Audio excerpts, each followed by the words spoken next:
Our second speaker is Jennifer Estall. She's a basic researcher. She's the director of the Molecular Mechanism of Diabetes Research Unit at the IRCM.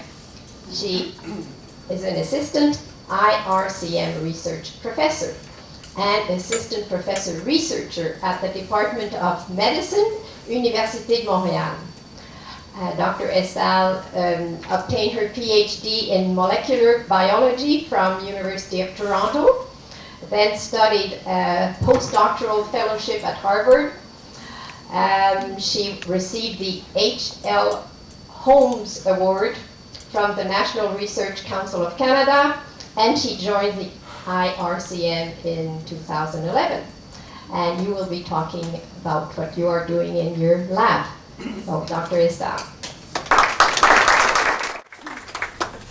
So as mentioned, I'm a basic or fundamental researcher, and so a lot of people see people like us as people on lab coats who sit in labs and we play with dishes that have different colored liquids in them, and nobody really knows what we do or how what we do contributes to the progression of diabetes research. So I'm going to try to make you understand how what we're doing in our lab will actually, hopefully one day, affect patients that have type 1 diabetes.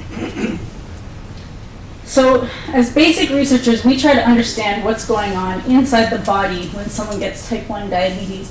And while a lot of things are going on and a lot of different organs are affected, type 1 diabetes is primarily a disease of the pancreas, is what's already mentioned.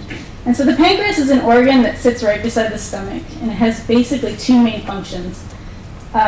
The first, it secretes enzymes that help you digest the food that you eat, and then the second is it secretes hormones that help you deal with the sugar that's absorbed from the body when you eat. And this is done by two actually very distinct regions in the pancreas. And if you just take a section here and you look at the tissue, you can actually make out that there's different regions of tissue, the one that's staining darker purple and one that's staining lighter purple. And the lighter purple areas are actually the islets, what Dr. Legault mentioned before, that produce the insulin. So I've just highlighted them here, and you can actually see that the islets make up a very small portion of the pancreas. So there's very few cells actually within the pancreas that produce insulin. And here's a larger version of what an islet actually looks like. And it's made up of a number of different cells. Most of them produce insulin, and those are called beta cells. And that's what we study in our lab, is how these beta cells work. And they're very different from the cells that you find out here. So this is a picture of something that we do in our lab regularly. And this is just to illustrate, actually, that what we did was we stained the cells within this islet green if they had insulin in them. So the green cells you see are cells that produce insulin, the red ones don't. So you can really see that it's only this very small population of cells in the pancreas that produce insulin. So what happens to this small group of cells when somebody gets type 1 diabetes? Well, in a person who's healthy and has healthy islets, this is what they look like in your pancreas, and they secrete insulin when you eat. Your insulin levels are normal, and if you measure your blood glucose at that level, you'll have a normal blood glucose. In a person who has type 1 diabetes, however, their islets, or beta cells, are being attacked by their immune system. And you can see that very clearly here. This is a bunch of white blood cells from your immune system, and they're basically destroying the islet. And this is what's happening in the pancreas. It only attacks these groups of cells, and we can measure this very easily because these people have very low insulin levels, and if you measure glucose, your glucose will be very high because you don't have enough insulin. So in basic science labs, the questions that we want to find out mainly is why are these cells being destroyed by the immune system? Why is a person's immune system just attacking that specific group of cells? We also want to discover how to slow or stop the progression of the cells, even if your body is attacking them. Are there ways that we can stop it from doing this? Also, many people are diagnosed type 1 later on. Their beta cells are already destroyed. They're mainly gone. They're now dependent on insulin. We would like to find ways to detect signs of type 1 diabetes early on. Is there something secreted into the blood?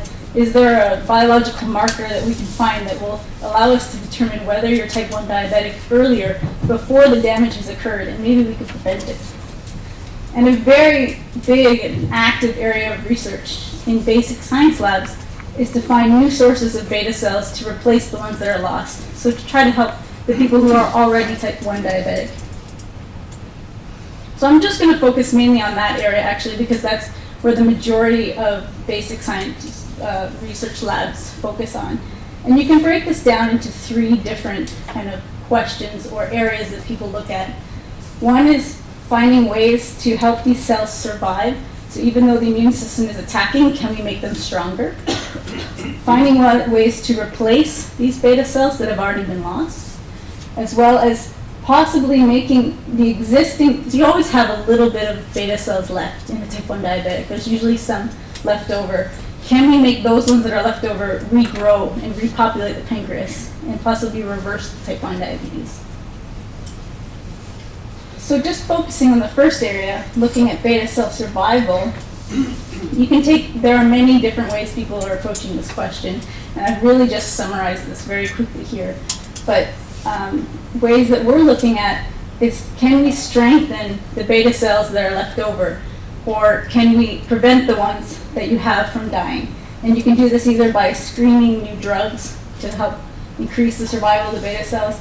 A lot of people have heard about the possibility of gene therapy coming in the future. Can we deliver genes to these cells to make them stronger, to resist the immune system?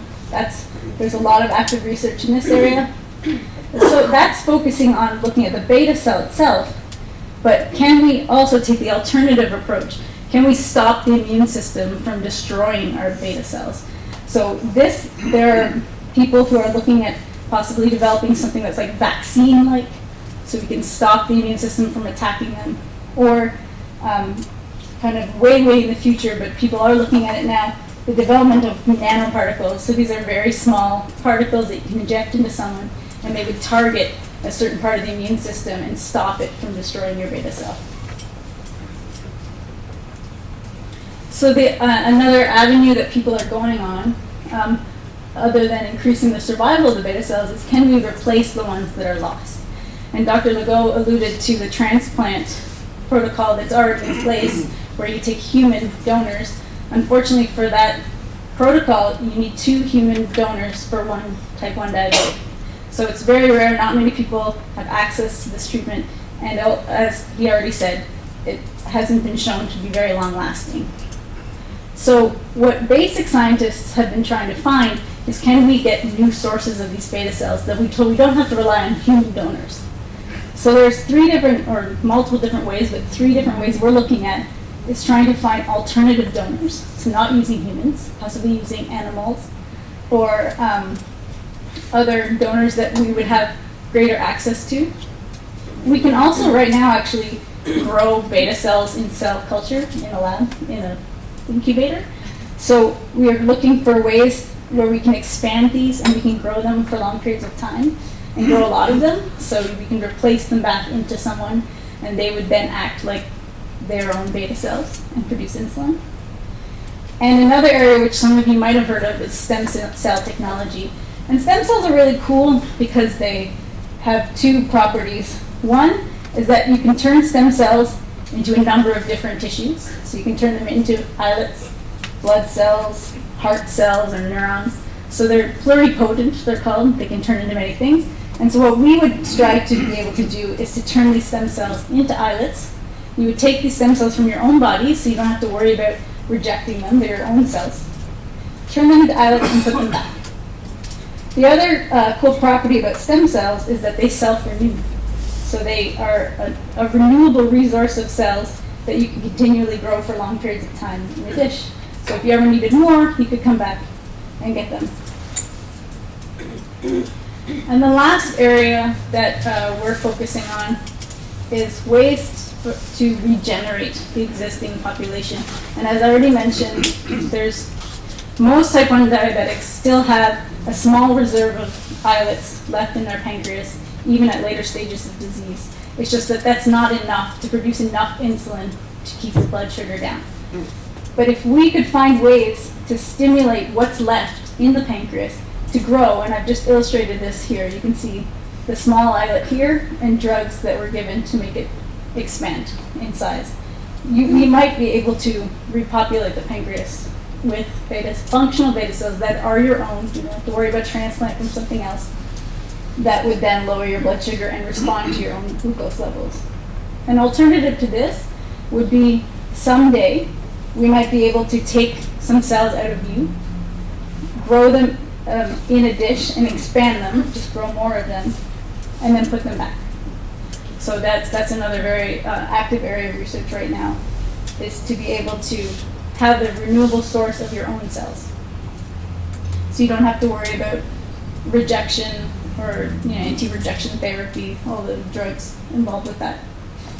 So the goals of basic research, although it's complicated and we're doing a lot of stuff that doesn't seem very applicable to treating patients, are actually the same as clinicians. We want to decrease your dependence on insulin. We want to improve the quality of life. And we'd like to be able to prevent the disease from occurring or prevent its progression. What's different about what we do in a basic lab versus what a clinician scientist or an MD can do is that we can model disease in a dish or in an animal. And using these models, we might be able to actually find what the cause of the disease is. And we can figure out whether there's genetic aspects or influence, or whether there's environmental cues that might be involved. So we have the advantage of being able to look earlier, and that we might be able to actually, hopefully one day, find a cure. So that's basically what I wanted to say.